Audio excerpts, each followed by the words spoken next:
Hello everyone and welcome back to the channel. I hope आप सब ठीक होंगे। आज का जो हमारा टॉपिक है that is MCQs on social problems in India for the sixth same batch 2018 and the backlog batches of 2016 and 17। So video को स्किप मत करना, एंड तक देखना। वीडियो को शुरू करने से पहले जो भी हमारे चैनल पे नए हैं चैनल को सब्सक्राइब कीजिए और साथ में बेल आइकन भी दबा दीजिए ताकि जब भी हम कोई नया वीडियो अपलोड करेंगे उसकी नोटिफिकेशन आपको ऑन टाइम मिलेगी।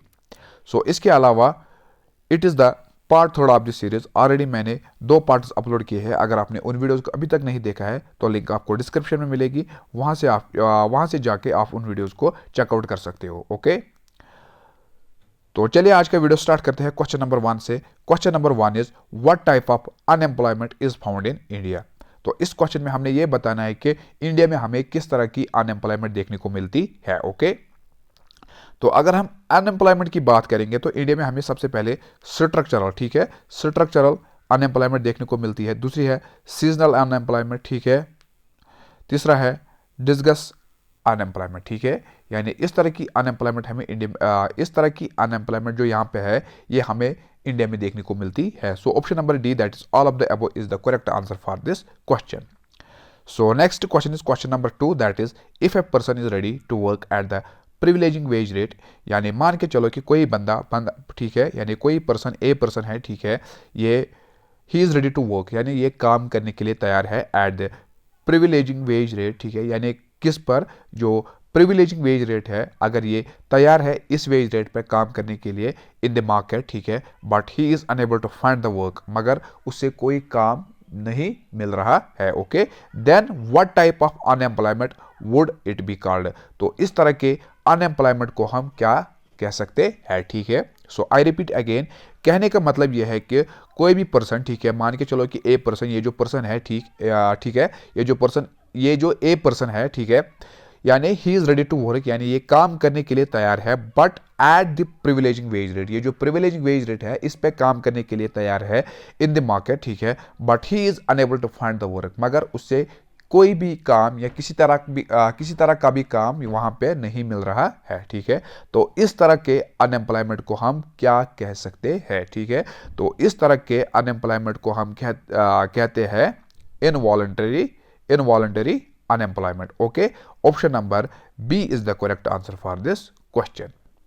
So next question is question number 3 that is in which type of unemployment do the marginal productivity of workers is zero। तो इस क्वेश्चन में हमने ये बताना है कि विच टाइप ऑफ अनएम्प्लॉयमेंट, ठीक है, तो ये जो हमारे पास ऑप्शन है इनमें से वो कौन सी अनएम्प्लॉयमेंट है जिसमें जो मार्जिनल प्रोडक्टिविटी ऑफ वर्कर्स है, ठीक है, वो जीरो रहती है। तो वो रहती है कहाँ पे, डिसगस्टेड अनएम्प्लॉयमेंट। ओके, अनएम्प्लॉयमेंट जहाँ पे क्या, अगर इस तरह भी क्वेश्चन आता है कि disgusted unemployment is that type of unemployment in which, ठीक है, तो नीचे ऑप्शन होंगे इस तरह से, ठीक है, workers in which marginal productivity of workers is 0, in which marginal productivity of workers is 1, in which marginal productivity of workers is 2, ठीक है। तो उस टाइम आप किसको टिक करोगे, तो आप टिक करोगे 0 को, यानी डिसगस्टेड अनएम्प्लॉयमेंट हम उस तरह के अनएम्प्लॉयमेंट को कहते हैं जहां पे जो मार्जिनल प्रोडक्टिविटी ऑफ वर्कर्स है वो 0 रहती है, क्या 0 रहती है। So option number A is the correct answer for this question. So question number 4 that is what type of unemployment is found in the developed countries। तो इस क्वेश्चन में हमने ये बताना है कि what type of unemployment is found in developed countries, यानी developed countries में हमें किस तरह की अनएम्प्लॉयमेंट देखने को मिलती है। वहां पे हमें देखने को मिलती है voluntary unemployment. Okay, so option number B is the correct answer for this question. So next question is if new computers are being installed in a company and some employees are fired from the job, okay, job due to lack of computer knowledge, then what kind of unemployment will it be called। तो देखिए क्या पूछा गया है question में पूछा गया है कि if new computers are being installed, यानी मान के चलो कि कोई कंपनी है, ठीक है, आप मान के चलो कि यहाँ पे जियो कंपनी है, ठीक है, तो जियो कंपनी में नए कंप्यूटर्स को इंस्टॉल किया गया है एंड सम एम्प्लॉयज और फायर्ड, यानी उसमें जो वहाँ के जो एम्प्लॉयर्स थे, ठीक है, जो एम्प्लॉयज़ थे वहाँ के, ठीक है, उनको फायर्ड किया गया, यानी उन्हें बाहर निकाला गया जॉब से, ठीक है।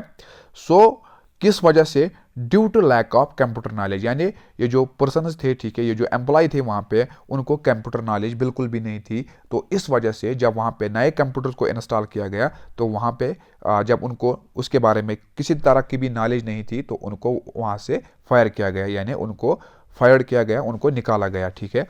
तो then what kind of unemployment will it be called? तो इस तरह के अनएम्प्लॉयमेंट को हम क्या कहते हैं? इस तरह के अनएम्प्लॉयमेंट को हम कहते हैं फ्रिक्शनल अनएम्प्लॉयमेंट। ओके, क्या कहते हैं हम इसे? Frictional unemployment. Option number D is the correct answer for this question. So next question is question number 6, that is what type of unemployment is found in the agriculture sector of India? तो इस question के according हमने ये बताना है कि what type of unemployment, यानी किस तरह की अनएम्प्लॉयमेंट हमें देखने को मिलती है काम पे? Agriculture sector of India. तो यहाँ पे हमें देखने को मिलती है disguised unemployment. Okay, option number A is the correct answer for this question. So next question is question number 7, that is cyclical and frictional unemployment are found in. तो इस क्वेश्चन में हमने ये बताना है कि cyclical and frictional employment are found in, यानी इस तरह की अनएम्प्लॉयमेंट हमें कहाँ पे देखने को मिलती है? ओके, तो ये हमें देखने को मिलती है डेवलप्ड कंट्रीज में। Okay, so option number C is the correct answer for this question. Next question is who developed the concept of disguised unemployment? तो किसने डिसगस्टेड अनएम्प्लॉयमेंट का कंसेप्ट डेवलप किया है? वो किया है किसने? जॉन रॉबिन्सन ने। Okay, option number C is the correct answer for this question. So next question is what is the right formula to know the unemployment rate? Okay, तो इस क्वेश्चन में हमने ये बताना है कि what is the right formula to know the unemployment rate. अगर हमें अनएम्प्लॉयमेंट रेट जाननी होगी तो यहाँ पे जो फार्मूला दिए गए हैं इनमें से वो कौन सी फार्मूला है जो बिल्कुल ठीक है? ठीक है, so option number A, that is total number of unemployment divide by total labour force into x into 100. Okay, so option number A, that is total number of unemployed divided by total labor force x 100 is the correct answer for this question. So question number 10, that is what are counted in the labor force of a country? तो इस question में हमने ये बताना है कि what are counted, क्या count किया जाता है in the labour force of country, यानी लेबर फोर्स ऑफ कंट्री में क्या काउंट किया जाता है? तो इसमें काउंट किया जाता है the population of 18 to 60 years. ठीक है, जो पीपल, ठीक है, जो भी पर्सन इस एज ग्रुप में लाए होते हैं इनको यहाँ पे काउंट किया जाता है। Okay, so next question is option number B, that is 15 to 65 years, not 18 to 60, 15 to 65 years. ये जो इस एज ग्रुप में आते हैं, ठीक है, ये जो पर्सन इस एज ग्रुप में आते हैं इन्हें काउंट किया जाता है कि इसमें labour force of a country. So next question is question number 11, that is unemployment which occurs when move from one job to another job is known as. तो इस क्वेश्चन में ये बताना है कि unemployment which occurs when workers move from one job to another job. तो unemployment, इस तरह की अनएम्प्लॉयमेंट जब भी कोई वर्कर मूव करता है from one job to another job, तो इस तरह की अनएम्प्लॉयमेंट को हम कहते हैं frictional unemployment. Okay, so option number D is the correct answer for this question.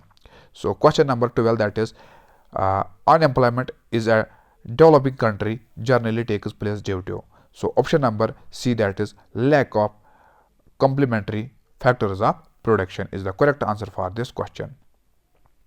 So next question is question number 13, that is the food for work program was later renamed as. तो ये जो food for work programme है इसे बाद में क्या नाम रखा गया था? इसे नाम रखा गया था national rural employment programme, NREP। Okay, so ये था पार्ट सेकंड। अब हम पार्ट थर्ड की बात करेंगे। ठीक है, so part third is who advocated that India would be truly independent only when the poorest of its people became free of human suffering. तो ये किसने कहा था? ये कहा था किसने? जवाहरलाल नेहरू ने। ओके, सो नेक्स्ट क्वेश्चन की यहाँ पे बात करेंगे, which of the following stages in India has focused more on human resources development. तो इस क्वेश्चन में हमने ये बताना है कि which one of the following states, तो इंडिया में वो कौन सी स्टेट है जिन्होंने फोकस किया है मोर ऑन किस पे, ह्यूमन रिसोर्सेज पे, तो दैट इज़ केरला। ठीक है, तो केरला की अगर हम बात करेंगे तो यहाँ पे सबसे ज़्यादा लिटरेसी पाई जाती है। ठीक है, okay, so option number C is the correct answer for this question. So next question is question number 3, that is which of the following program was launched in the year of 2000। तो हमारे पास जो option है इनमें से वो कौन C option है, वो कौन सा प्रोग्राम है जिसे 2000 में लॉन्च किया गया था। So option number B, that is prime minister Rozgar Yojana is the correct answer for this question. So question number 4, that is who conducts the periodical sample survey for estimating the poverty line in India। तो इससे कौन conduct करता है, ठीक है, इससे conduct करता है national sample survey organisation. Okay, so option number B is the correct answer for this question. So question number 5, that is which scheme was started in 1993 to create self-employment opportunities for the educated employment youth in rural areas and small towns। Okay, so option number A, that is prime minister Rozgar Yojana is the correct answer for this question. तो इस question में ये बताना था कि किस scheme को start किया गया था 1993 में। ठीक है, सो टू क्रिएट सेल्फ एम्प्लॉयमेंट, यानी सेल्फ एम्प्लॉयमेंट को क्रिएट करना, यानी सेल्फ एम्प्लॉयमेंट की अपॉर्चुनिटी यहाँ पे क्रिएट करना, किसके लिए, जो एजुकेटेड यूथ था, ठीक है, जो एजुकेटेड अनएम्प्लॉयमेंट यूथ था उनके लिए, जो कि बिलोंग करते थे रूरल एरियाज और स्मॉल टाउन्स से। ठीक है, so option number A, that is prime minister Rozgar योजना। सो next question is question number 6, that is for how many days NREGA provides unemployment. So it provides 100 days. ठीक है, यानी 100 डेज के लिए ये एम्प्लॉयमेंट प्रोवाइड करता है। ठीक है, फॉर रूरल पीपल। ओके, किसके लिए, rural people. So option number D is the correct answer for this question. So next question is who is considered as a poor. तो इस पुअर किसे कंसिडर किया जाता है, यहाँ पे ऑप्शन है landlords, landless labour, rich farmer, businessman. So option number B, that is landless labour are considered as poor. So next question is question number 8, that is who among the following is the method to estimate the poverty line in India। So इस question में हमने ये बताना है कि हमारे पास जो option है इनमें से वो कौन सा मेथड है, इज द मेथड जो कि एस्टिमेट करता है the poverty line in India. ठीक है, so that is income method. ठीक है, यानी इनकम मेथड के ज़रिए से ही हम ये एस्टिमेट कर सकते हैं, ठीक है, कि ये जो पोवर्टी लाइन है, यानी इंडिया में अगर हमें किसी बंदे को देखना है कि इसकी जो पोवर्टी लाइन, ये पोवर्टी लाइन में आता है या नहीं, तो हम उसकी इनकम चेक कर सकते हैं। यानी इनकम मेथड के थ्रू हम उसे एस्टिमेट करते हैं कि ये जो पर्सन है क्या ये बीपीएल लाइन में आता है, यानी पोवर्टी लाइन में आता है, या ये जो पोवर्टी लाइन से ऊपर है या पोवर्टी लाइन से नीचे है। ठीक है, तो ये हम एस्टिमेट करते हैं through income method. Option number D is the correct answer for this question.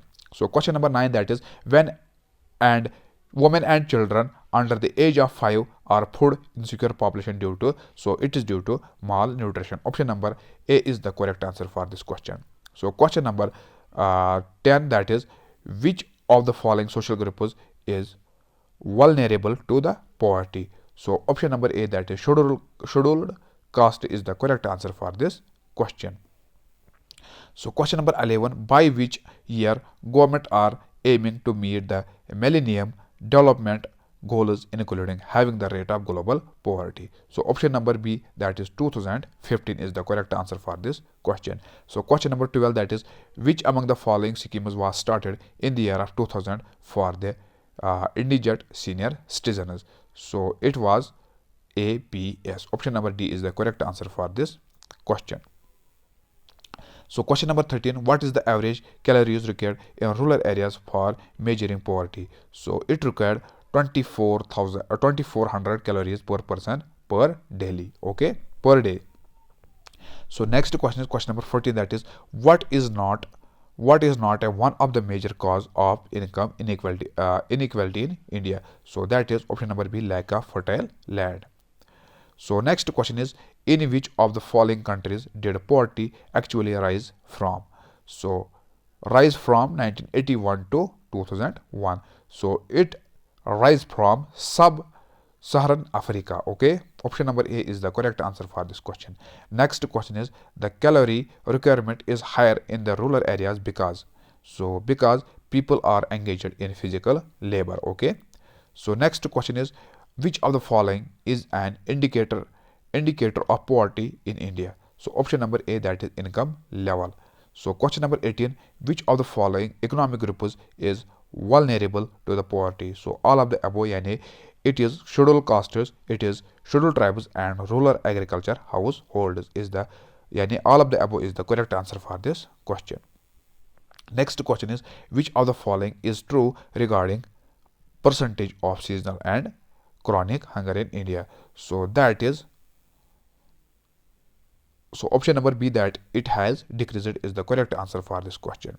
So question number 20 and the last question of this session, that is, which of these is not a cause of poverty in India? So option number B, that is migration of people from rural to urban areas.